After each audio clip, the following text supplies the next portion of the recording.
안녕하세요. 세계는 어제 시간입니다. 지구촌 어제 무슨 일이 있었을까요? 궁금합니다. 오늘은 코로나19 해제 이후에 유럽이 지금 관광객들로 몸살을 앓고 있다고 합니다. 외신 한번 들여다보도록 하겠습니다.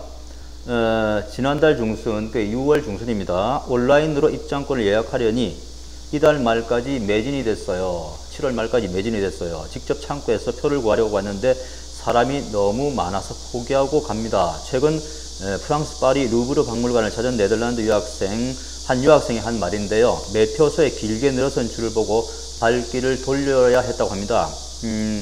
그는 꼭 방문하고 싶은 곳이었는데 못 봐서 아쉽다면서 휴가철이 지난 뒤에 다시 찾아보겠다고 말을 했습니다. 또 다른 미국인 관광객은 파리행 비행기표를 1년 전에 끊었고 박물관 입장권은 6개월 전에 예약을 했다고 합니다. 코비드-19 팬데믹 이후에 억눌렸던 관광 수요가 지금 분출이 되고 있는데요. 여름 휴가철을 맞은 프랑스 등 유럽의 관광객이 넘치고 있다고 합니다. 유명 관광지들은 입장을 제한하고 관광세를 도입하는 등 밀려드는 인파를 밀어낼 묘안을 찾고 있다고 합니다.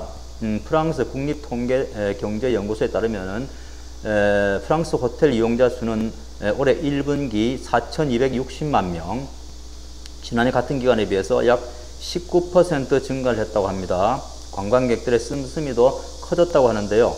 팬데믹 이전인 관광객 1인당 하루 평균 카드 결제액이 356달러, 우리 돈 45만 원 정도 되는데 올해 1월에서 4월까지는 평균 390달러, 약 50만 원으로 늘었다고 프랑스 일간 르몽드지가 전했습니다.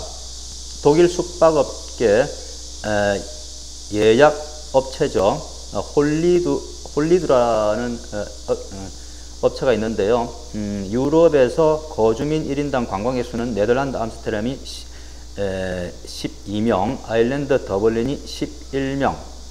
그러니까 유럽에서 주민들 1인당 관광객 수를 이야기합니다. 암스테르담 12명, 아일랜드 더블린 11명, 에스토니아의 탈린이라는 곳이 10명, 그리고 파리 9명 순으로 나타났다고 합니다. 거주민보다도 관광객이 더 많다는 것을 의미합니다. 스페인 관광청에 따르면 올해 1월에서 5월 스페인을 찾은 한국인도 16만 7천여 명이라고 그러네요. 사상 최대치를 기록했다고 합니다. 우리나라 사람 스페인을 이만큼 많이 찾았습니다. 지난 한 해 한국인 방문객의 92.7% 수준입니다. 5달 만에 스페인을 찾은 사람이 벌써 작년 한 해 동안 찾은 한국인을 육박하고 있다는 것이죠. 관광객이 늘면은 관광 수익이 늘어서 당국이 반길 것도 하지만 실상은 다르다고 합니다.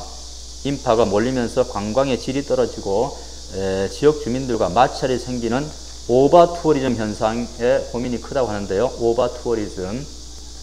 프랑스 일간 르피가로는 사람들이 사회적 거리두기로 익숙해진 한적한 관광지를 선호할 것이라는 예상을 깨고 오히려 북적거리는 유명 관광지로 몰리고 있다고 합니다. 당황한 지역사회 분위기를 전하고 있습니다.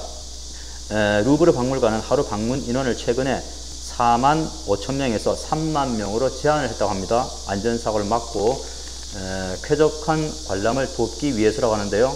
건물 색상이 알록달록해서 인스타그램에서 유명한 파리 크레미의 거리에는 일찍이 사진과 영상 촬영을 하지 말라는 경고 문구가 세워졌습니다. 주민들이 관광객들 소음 때문에 못 살겠다며 민원을 제기했기 때문입니다. 유럽의 다른 국가들도 마찬가지라고 하네요. 스페인의 발렌시아는 따르면 올해 말부터, 그리고 포르투갈의 유명 어촌 마을 올량은 조만간 최대 2유로, 약 3,000원 정도인데요. 2유로의 관광세를 부과할 방침이라고 합니다. 한국 인기 드라마 사랑의 불시착 촬영지인 스위스 이젤트발트에 인증샷을 찍으려는 K-드라마 팬들이 몰리자 최근 지방정부는 5스위스 프랑 약 7,000원의 통행료를 받기 시작했다고 합니다. 이례적입니다. 이탈리아 해안마을 포르토피노에서도 석 달 전부터 사진 촬영을 금지하고 있습니다.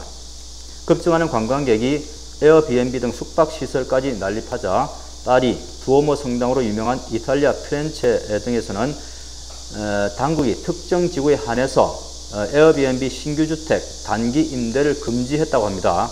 도심 주택들을 숙박시설로 차지하면서 실수요자들의 집찾기가 힘들어지고 집값도 오르기 때문이라고 합니다. 이래저래 코비드-19 해제가 풀리고 유럽 관광객들로 몸살을 앓고 있는데요. 우리나라도 빨리 관광객들이 좀 많이 찾아왔으면 하겠습니다. 뭐 이렇게 이 정도는 아니겠죠. 빨리 중국도 여행객이 우리나라 쪽으로 좀 풀리고 우리나라가 지금 일본 관광객들, 일본으로 빠지는 관광객들만 늘어나고 있는 그런 상황이 아니겠습니까?